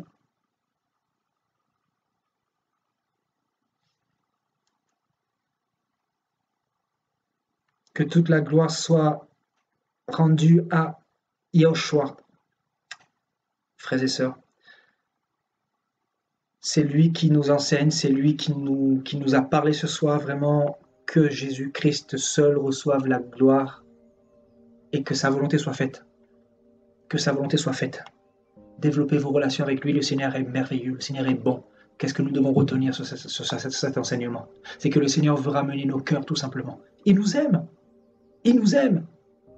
Vous comprenez? Donc, un père va chercher toujours à ramener son enfant. Un père va toujours chercher à instruire, à corriger son enfant. Vous voyez? On peut tous faire des erreurs. On peut tous faire des fautes, tomber, mais le juste se relève toujours, je veux dire. Ne te sens pas condamné, le Seigneur est en train de te ramener. Le Seigneur ne veut pas que tu sois sous le jugement. Le Seigneur veut te faire comprendre que ce qu'il veut, c'est ton cœur, ce n'est pas ton argent, ce n'est pas ta vie dans une église tous les dimanches, c'est pas ça ta mission. Il veut ton cœur, il veut pénétrer ton cœur. Parce que le Seigneur, en fait, quand il a pris le cœur d'une personne, c'est là qu'il pourra parler à cette personne, il pourra l'enseigner, il pourra l'instruire, il pourra dire à cette personne également ce qu'il attend de cette personne, vous voyez? C'est au niveau du cœur, c'est pour ça que le cœur, c'est très très important. Le Seigneur, depuis la nuit des temps, n'a jamais cessé d'essayer de ramener les cœurs de ses enfants. Parce qu'il nous aime. C'est un message d'amour encore ce soir, un message d'amour pour nous dire que tout ce qui se passe, ne soyez pas troublés. Il fallait que le Seigneur frappe un bon coup. Il fallait que le Seigneur fasse quelque chose d'inouï. Vous savez pourquoi? Parce que sinon, les chrétiens qui sont retenus captifs et prisonniers des assemblées n'auraient pas pu sortir de là facilement.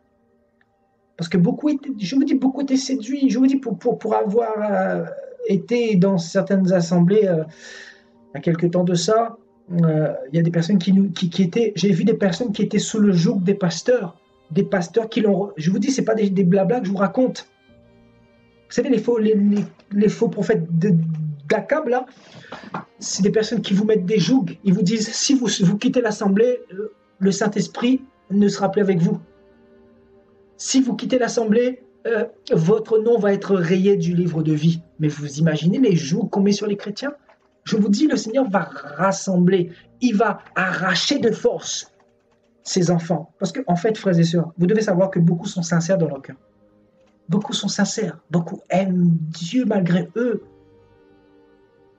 Mais je vous dis, sur le Babylone est un joug pesant. Vous savez, les chrétiens, l'image que Dieu me donne, les chrétiens dans les assemblées aujourd'hui, on leur a mis des poutres d'airain sur le dos. Et ils sont tellement chargés qu'ils ne peuvent plus se lever de là. Ils ne peuvent plus se lever d'eux-mêmes. Qu'est-ce que Dieu va faire? Il fallait qu'il frappe un bon coup. Il a taqué, il a fermé, il a verrouillé les assemblées, ne serait-ce que pour un mois ou deux, afin que ses enfants sortent. Après, écoutez-moi les faux prophètes. Je vais vous parler avant de terminer. Après, je vous laisserai intervenir quelques instants si vous voulez. Ouais. Je laisserai intervenir quelques instants si vous voulez. Vous avez beau...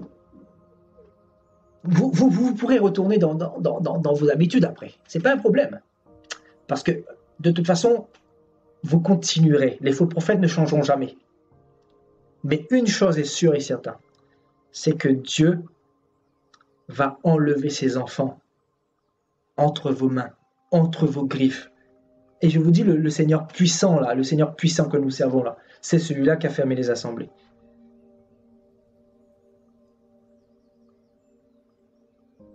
C'est lui qui a fermé les assemblées. Et ça fait mal. Ça fait mal. Pour beaucoup, ça fait mal. Parce qu'ils se retrouvent sans pasteur, ils se retrouvent sans berger. Mais le Seigneur te dit aujourd'hui, c'est lui le véritable berger. C'est lui le berger qu'il faut rechercher. C'est vers lui que tu dois tourner ton cœur. Ce n'est pas vers l'homme. C'est lui qui est le sauveur.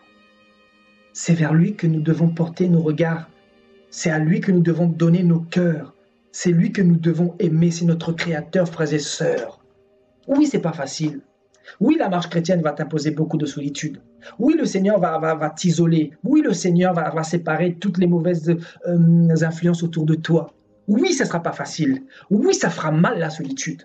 Mais le Seigneur t'impose cela. Je parle à quelqu'un ce soir. Le Seigneur t'impose cela. Oui, c'est difficile. Mais tous tes frères dans le monde sont en train d'être préparés, émondés par le Maître. Le Seigneur les sépare davantage. Le Seigneur les isole davantage. Le Seigneur a besoin de t'isoler pour parler à ton cœur, pour que tu sois attentif et attentive à son message, à sa voix. Parce que depuis toutes ces années, tu n'entends plus. Tu n'entends plus sa voix. Tu ne comprends plus quelle est sa volonté. Le Seigneur te dit, mon enfant, réfugie-toi dans ma présence. Je te révélerai mes oracles. Je me révélerai à toi. Ce message que je suis en train de te donner ce soir, c'est le Seigneur qui me l'a donné. Je te le donne, je te le partage.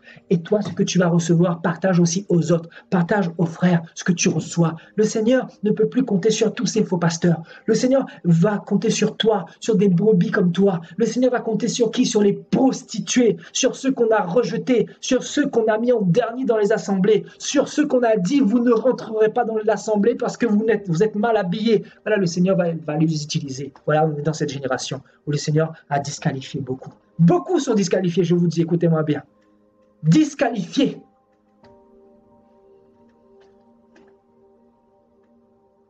Donc, si vous me posez la question de savoir si les faux prophètes vont continuer après ça, oui, ils vont continuer, je vous dis.